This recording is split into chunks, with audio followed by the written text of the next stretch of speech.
Hello everyone. In our today's class, we will continue with the special features of debtor and creditor relationship. Okay. So in the previous class, we had discussed the first point, that is banker is a dignified debtor.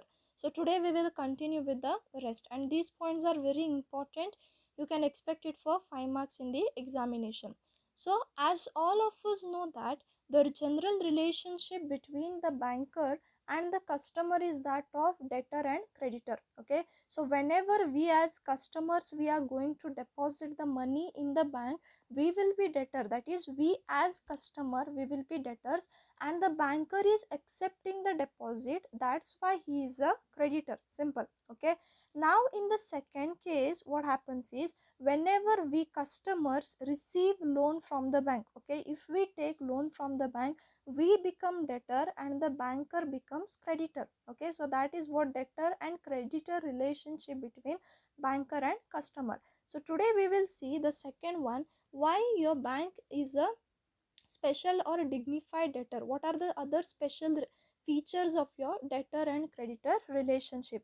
So customer is only a general creditor to the banker. So your customer is general or ordinary unsecured creditor of the bankers. So here your customer will not get any priority in the event of liquidation of bank for repayment of the deposit. So bank does not give any security to the customer for the money which it has taken as loan from the customer. Okay, so in general relationship, when you are depositing, it means that you are giving loan to the bank. So at the time of liquidation, that is when the bank is closing or winding up, at that time we people or we customers are unsecured. There is no security for the deposits which we have kept, and there is no assurance that we are going to get back our deposits at the time of liquidation of the bank. Okay, so no priority is given to us. Then demand is necessary for repayment. So whenever customers gives the deposit to the bank, the condition is that it is repayable. Okay,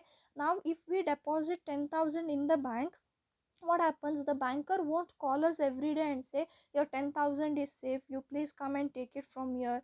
He won't say that and all. Okay, why he won't say? Because here the payment, okay, whatever the deposit we have kept, it is repayable on demand. We have to make a demand, only then the banker is going to repay you. Okay, so that is what demand is necessary for repayment. Then demand should be made at proper place. Okay, so what is this demand should be made at proper place? It should be made at the branch where the deposit is kept by the customer. Okay, suppose if you are depositing, now just for example, you have your account in your Canara Bank or say State Bank. Okay, State Bank which is in Nataraj Road, again the same example. If you deposit your money there, you have the right or you must demand for the withdrawal only in that branch itself. Okay, you cannot go to Ashwini Circle branch or near new bus stand, so you can't go there and all. So wherever you have kept the deposit, in the same branch where you have kept the deposit, you have to go there and demand for your repayment or withdrawal. Okay, so here why, what is the reason for this? The reasons for making demand at proper place are, it is difficult for other branches, for other banks to verify the specimen signature.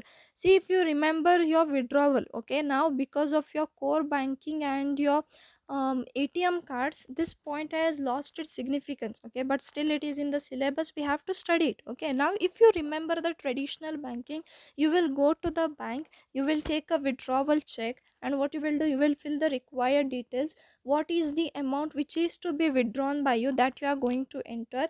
Then you are going to put your signature, okay, both on the front and on the back of the withdrawal check. Okay, so here once when you give it to the cash counter, the one who the cashier, he will verify your details. Okay, he will check your account number and he will also check your specimen signature. Okay, now what happens is, suppose if your signature does not match with the specimen signature given by you in the bank, at that time you won't get any payment. Okay, that's why here, suppose if you go to other branches, it will be difficult for the banker to verify your signature. That's why.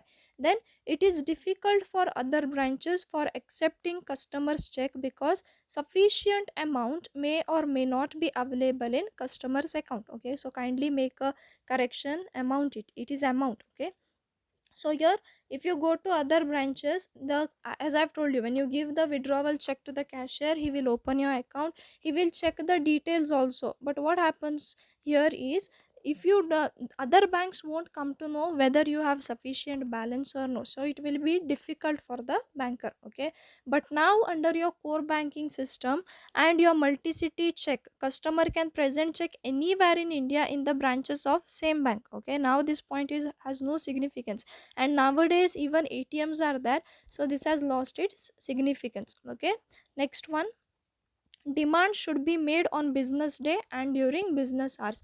This point we have dealt in the previous class also. Okay, so you have to go and demand for the payment only during the business hours and business days only. So on holidays and all, you cannot go to the bank because the bank will be shut down. Okay, next one, demand should be made in proper form. Okay, so what is this proper form? So as per your banking regulation act, the demand should be made in writing only. Okay, writing in the sense, you have to, whatever the prescribed form is given by the bank, okay, that is the printed check supplied by the bank, in that only you have to write, you have to fill the details, only then they are going to give you the payment. Okay, you cannot take the withdrawal check of Canara Bank and go to State Bank of India, you cannot do that. Okay, so every bank has their own prescribed printed check, in that only you have to write.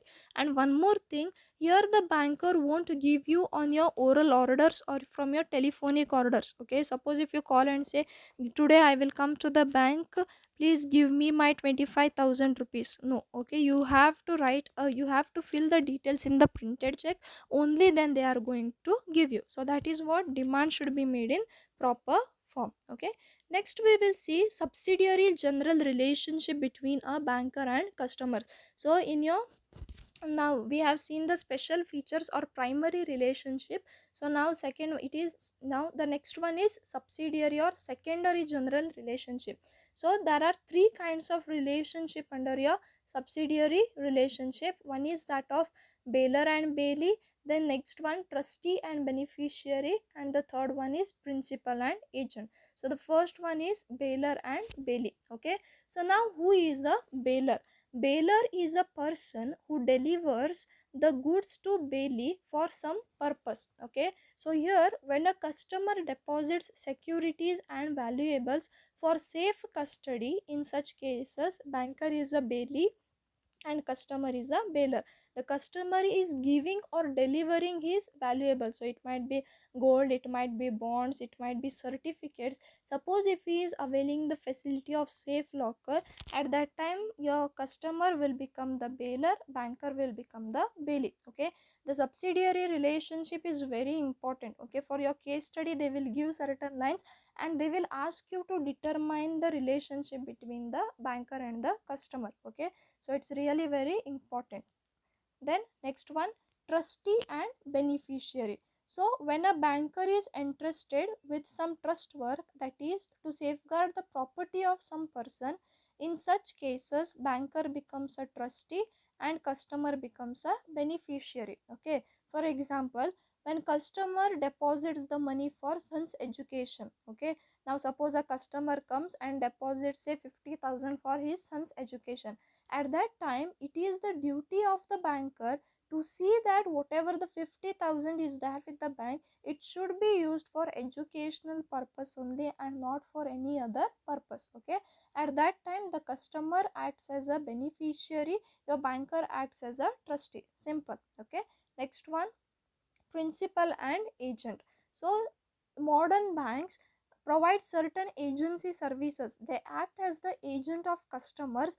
Why they will act as agent? In order to attract and convey, attract and convenience of their customers. Okay, so as I have told you in the earlier classes itself, okay, there is cutthroat competition in every field. Okay, even in your banking field also there is a lot of competition. Suppose if you want to keep your customers for yourself, okay, if you don't want your customers to be the customer of other bank, you have to give them some extra services. That's why modern banks, they provide extra services or agency services. Okay, what are the services? So it might be purchase and selling of securities, then collection of checks, or maybe payment of LIC premium, and various other services can be given on behalf of his customer. Okay, in such cases, who is the principal? Your banker will become the principal, and sorry, your banker will become the agent, customer will become the principal. Okay, simple. So this is your subsidiary general relationship between banker and customer. Okay, so I hope these things are clear to you people. If these things are not clear, then please let me know. Okay, so thank you, have a nice day.